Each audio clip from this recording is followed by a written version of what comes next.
Kudzai Mutisi, a long-time supporter of President Mnangagwa, seems to be attacking him.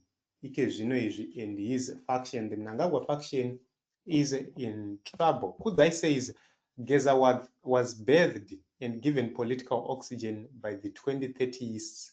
That's how destructive and destabilizing that agenda is. President Mnangagwa shouldn't be part of any political contestation. He should be focusing on his legacy. Geza is not popular. He's just opposing an unpopular move, and naturally, he gets a sizable crowd behind him. So, what Kudzai Mutisi right here is actually doing is that arikuita kunonzi kuruma achifuridzira. He blames the 2030ists for whatever which is happening, for creating Comrade Geza, who is the chief 2030ist. President Mnangagwa at a certain point in time started this campaign by saying 2030 ndinenge ndichipo, and 2030 ndinenge ndichipo it then became a campaign too. We saw Anamavetera Yato slogan. They created this slogan, and it now looks like it's a party position.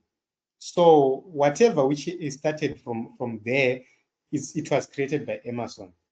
Fast forward after the elections, we have seen series of meetings at Precap Farm.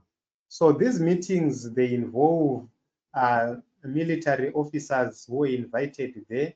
They involve ZANU-PF people who are invited there. They involve the opposition members and together with all the MPs gathered there. And during all these visits, they make slogans 2030 and Ngachipo. And one of the notable things is everywhere you see President Mnangagwa, you also see VP Chiwenga. But this time around, when these people are going to Precap Farm, you can't find VP Chiwenga at Precap.